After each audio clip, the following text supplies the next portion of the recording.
नमस्कार। मंत्र हमेशा से एक रहस्यमय विषय रहे हैं।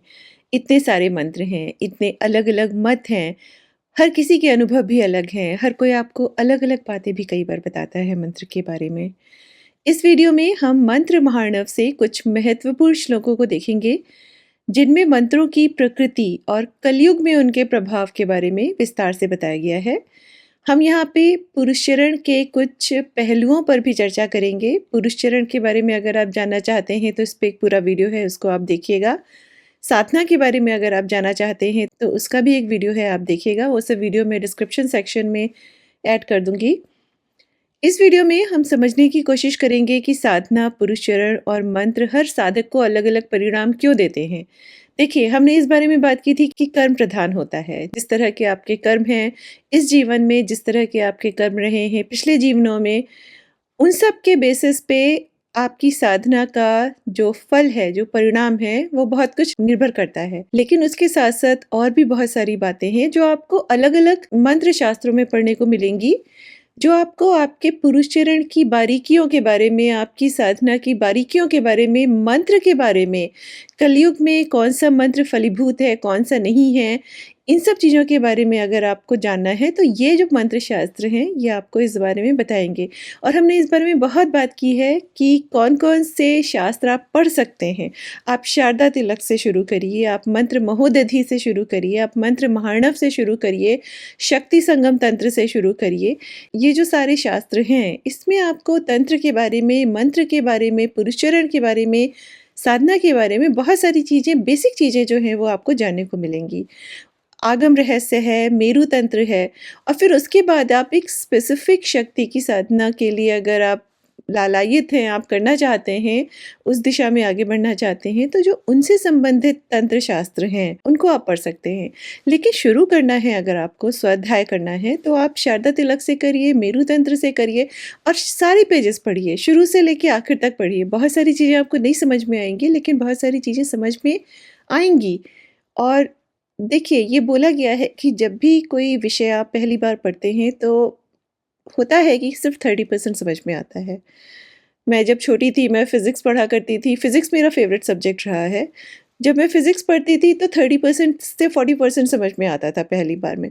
दूसरी बार पढ़ती थी, तो 70 टू 80% समझ आ जाता था। फिर उसको जब हम कई बार पढ़ते हैं, तो उसके अलग-अलग पर्सपेक्टिव समझ में आते हैं।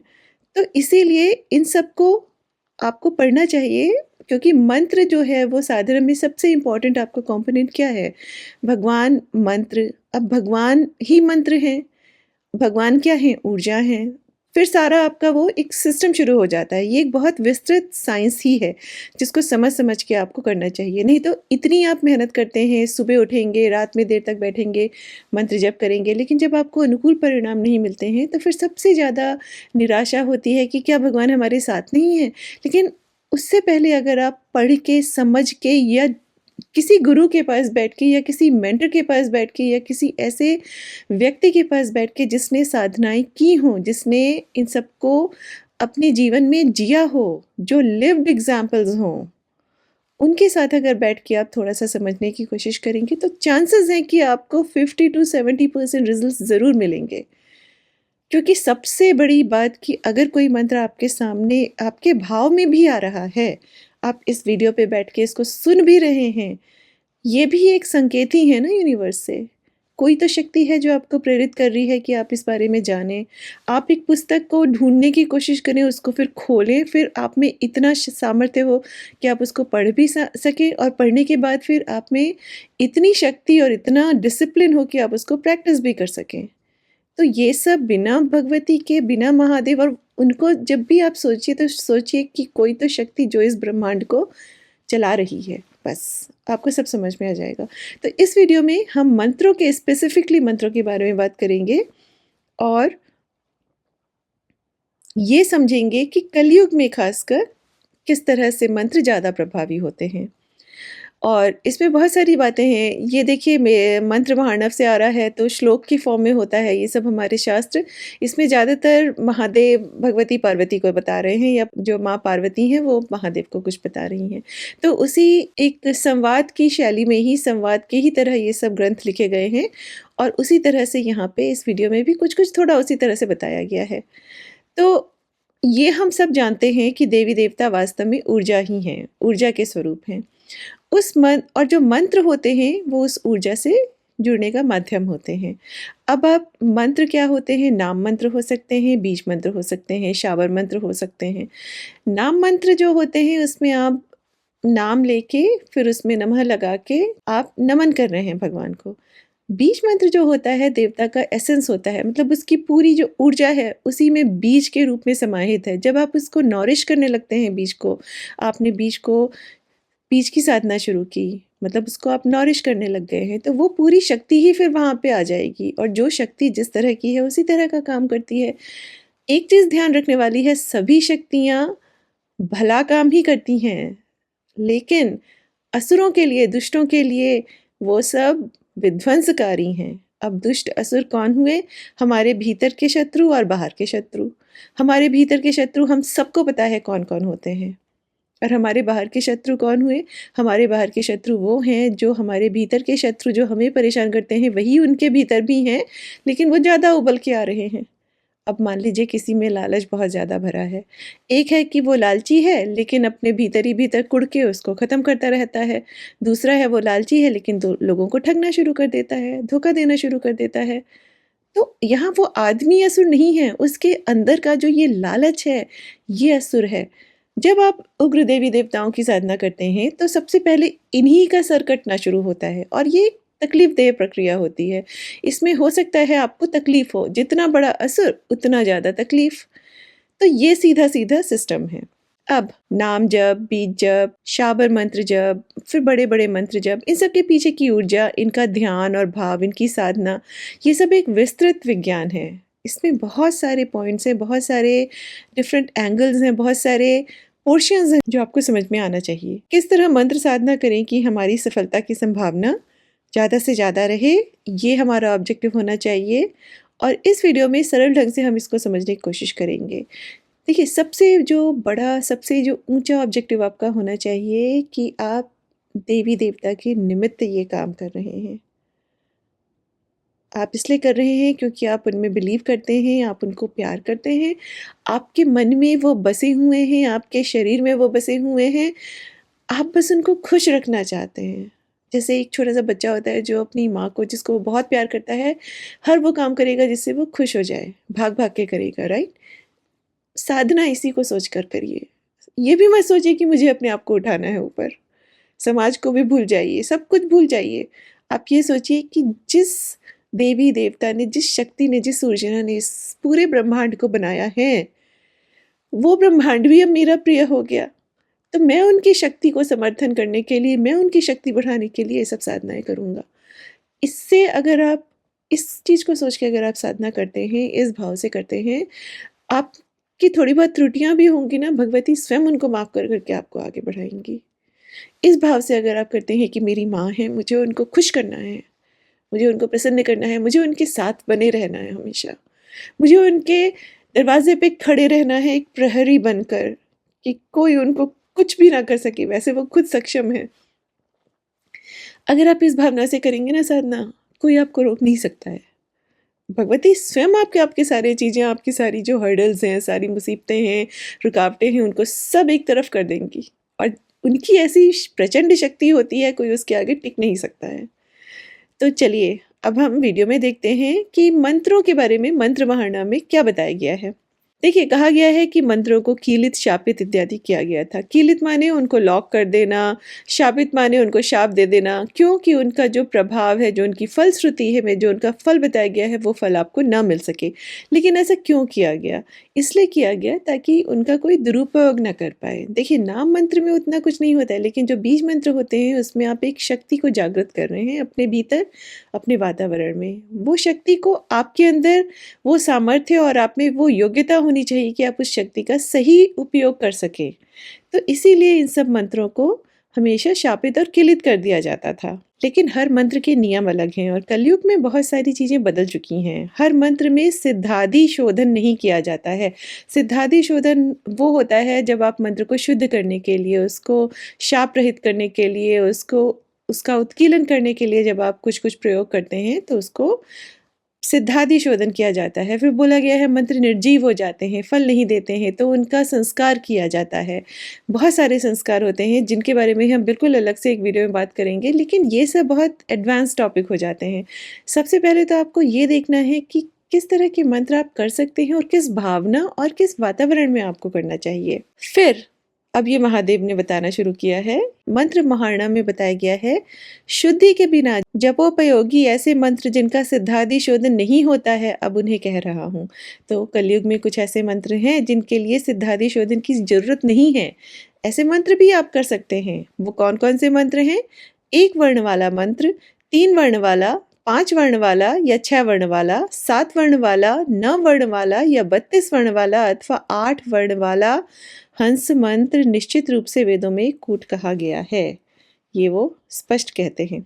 फिर दूसरी बात जो कहते हैं, स्वप्न में या स्त्री द्वारा प्राप्त माला मंत्र, नृकेसरी, प्रसाद, रवि मंत्र, वाराह मंत्र, मातृकाई त्रिपुरा, काम मंत्र, आज्ञा सिद्धि मंत्र, पक्षीनायक मंत्र, बौद्ध मंत्र, जैन मंत्र, इनमें सिद्धादि के शोधन की आवश्यकता नहीं होती है।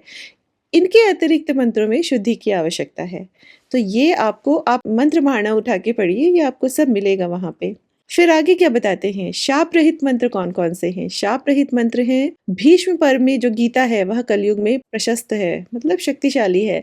विष्णु सहस्रनाम स्तोत्र पाप नाशक है।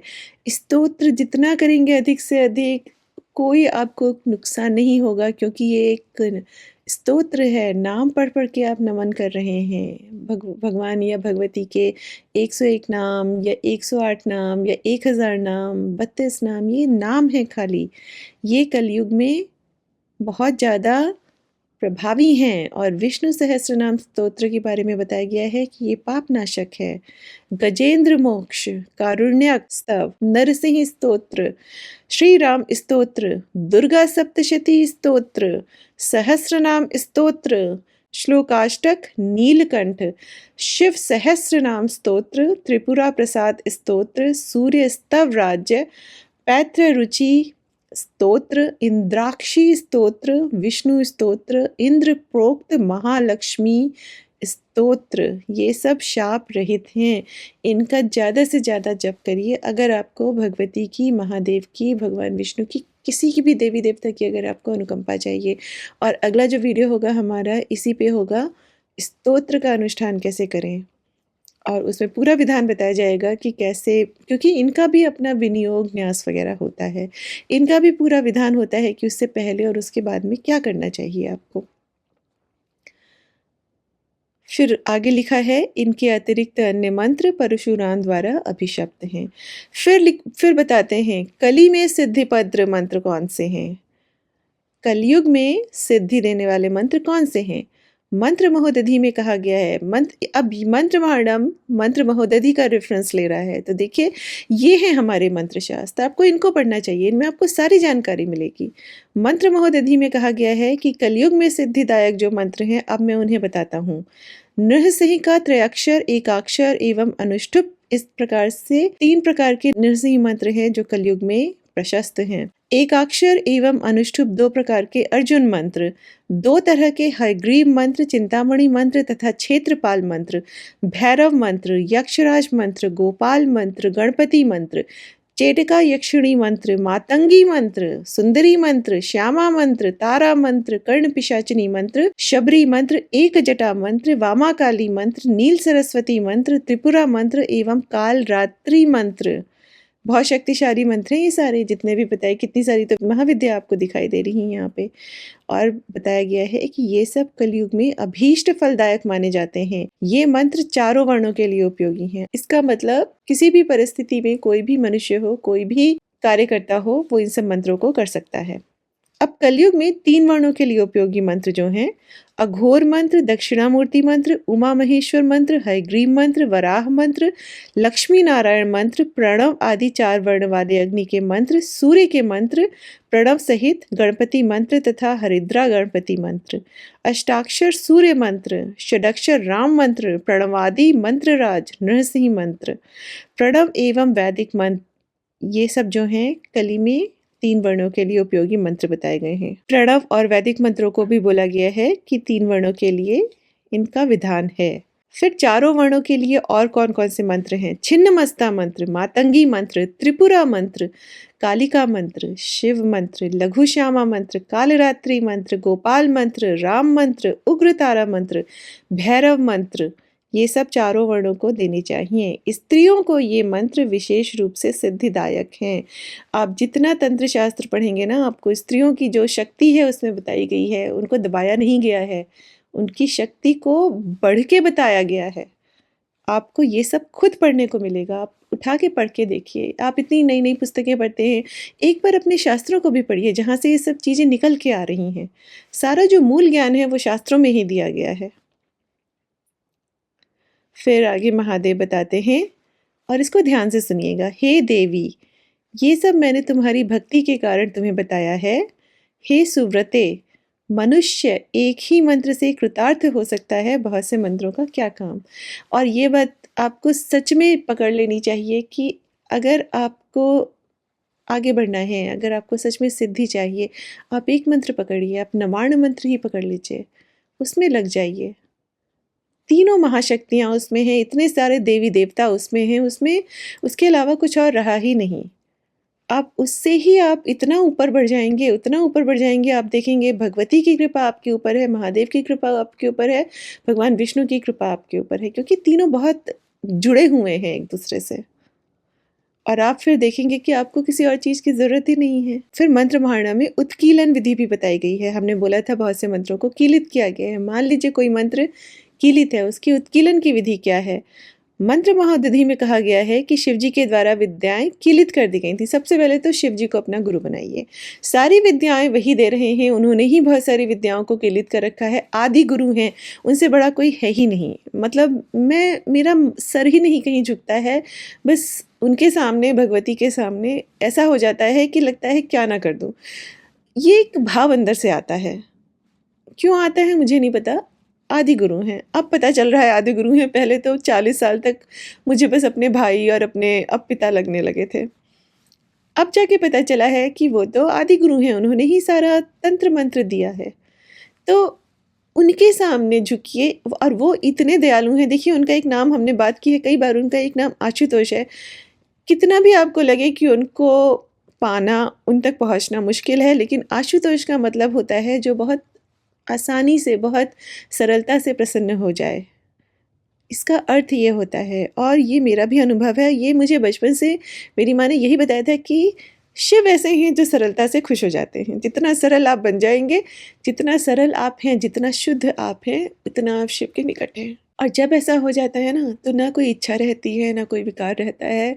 आप काम सब करते हैं, वो आपका एक स्वभाव है, आप काम करेंगे, सब कुछ करेंगे, लेकिन आप देखेंगे फिर आप एक डिटैचमेंट के साथ सब काम कर रहे हैं। और यही जो है, इसी पे पूरी भगवान कृष्ण ने गीता लिख दी है। गीता का पाठ हो गया है कि काम करिए, उसके फल से अपने आप को अटैच मत करिए। इस वीडियो का जो दूसरा भाग है, उसमें हम इसी के बारे में बात करेंगे कि भगवान क्या बता रहे हैं माँ पार्वती को, कि किस तरह के लोग कैसे साधना करते हैं और फिर कैसे उनको फल मिलेगा। नहीं मिलेगा, क्योंकि जिस भाव से वो साधना करते हैं वो भाव ही सही नहीं है। लेकिन ये वीडियो मैं थोड़ा छोटा सा रखना चाहती थी, सिर्फ मंत्रों के बारे में। इसका सेकंड जो पार्ट होगा वो भी मैं बहुत जल्दी पोस्ट कर दूंगी। आज रात को ही कोशिश करूंगी कि पोस्ट कर दूं। उसमें और भी पुरुष चरण के विधानों के बारे में बताया गया है, और ख़ासकर उसमें जो एक भाग है जो मुझे बहुत अच्छा लगता है, वो ये है कि भगवान शिव कैसे बता रहे हैं कि देवी कैसे मंत्र सिद्ध होंगे लोगों को। जो इस भाव से पूजा करता है, प्रार्थना करता है, मंत्र करता है। और फिर आई थिंक या तो शारदा तिलक में या किसी मंत्र शास्त्र में ये भी लिखा हुआ है कि जैसे ही, देखिए मंत्र आपके मित्र हैं, मंत्र आपके लिए ही हैं, मंत्र देवता ही हैं। आप ही के लिए हैं, आपको करना चाहिए। मंत्र जप, मंत्र साधना सबको करना चाहिए, लेकिन जैसे ही हम निष्काम से सकाम पे जाते हैं, मंत्र हमारे शत्रु बन जाते हैं। ये स्पष्ट लाइन लिखी है कि जैसे जब आप सकाम साधनाएँ करते हैं, तो मंत्र आपके शत्रु बन जाते हैं। और शत्रु से मतलब ये मत समझिए कि वो आपको प्रताड़ित करेंगे, दुःख देंगे। फिर वो आपको अपने हिसाब से मेहनत कराएँगे। फिर आप वहाँ पे कोई चूक नहीं कर सकते हैं। फिर आप, और वो जो चूकें होती हैं वो ये सब नहीं होती हैं खाली कि आपको सिर्फ़ एक मनुष्य रूपी गुरु के पास जाकर ही दीक्षा लेनी है।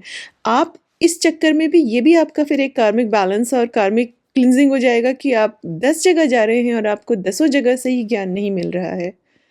कम से कम एक बार तो स्वाध्याय करिए, एक बार तो भगवान शिव को भी गुरु बना लीजिए ना। भगवान दत्तात्रेय के इतने सारे गुरु थे, 26 गुरु थे जहाँ तक मुझे याद है, उन पे भी हम एक वीडियो बनाएँगे। और कैसे-कैसे गुरु थे?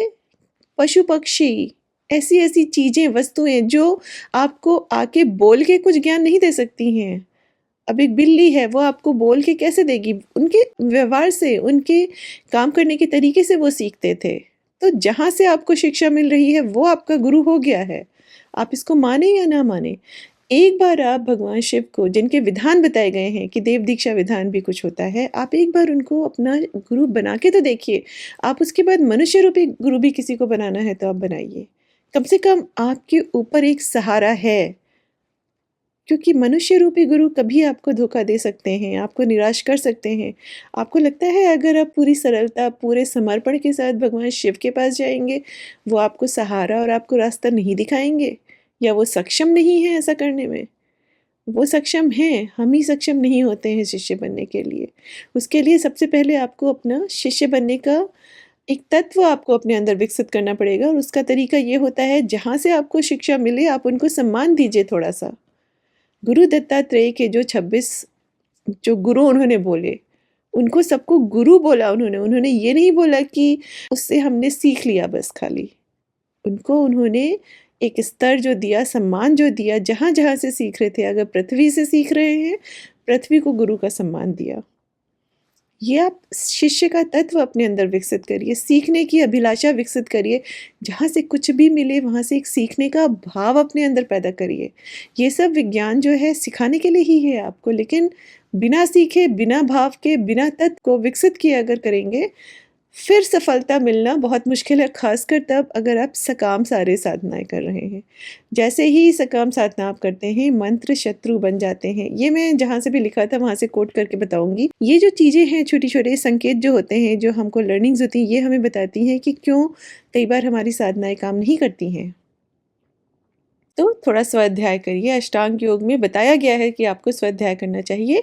कोई गलत बात नहीं है कि आप देवी-देवताओं को गुरु बना रहे हैं, क्योंकि शास्त्रों में ये विधान बताया गया है कि वो हमारे गुरु हैं, वो हमारे माता-पिता हैं, और तंत्र शास्त्रों में विधान पूरे बताए गए हैं कि किस तरह से आप महादेव को अपना गुरु बनाइए। आपको, मैं किसी के अगेंस्ट नहीं हूँ ह्यूमन गुरुज़ के, मनुष्य रूपी गुरुओं के, लेकिन कलयुग में एक योग्य गुरु को ढूँढना, आप योग्य गुरु की क्वालिटीज़ पढ़िए, उस पे भी एक वीडियो है। कलयुग में एक योग्य गुरु को ढूँढना भूसे के ढेर में सुई को ढूँढने जैसा है, आसान नहीं है, और ये बहुत सारे लोग जानते हैं।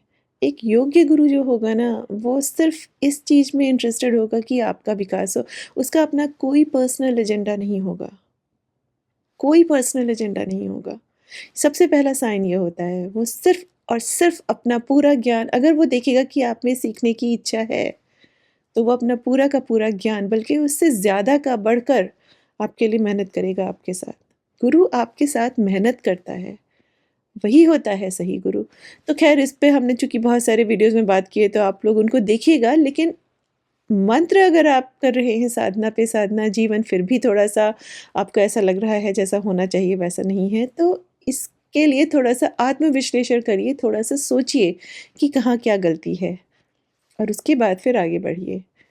नहीं तो आप अपना स्तुति, स्तोत्र, दैनिक पूजा, ये सब जो चीज़ें हैं इनको कंटिन्यू करके रखिए। साधना जहाँ आ जाती है, जहाँ पे आप मंत्र को लेके उसका जप कर रहे हैं, तो बहुत सारी जो चीज़ें हैं, जो डायनामिक्स है, वो एकदम से चेंज हो जाता है। चलिए मिलते हैं अगले वीडियो में। नमः चंडिकाय।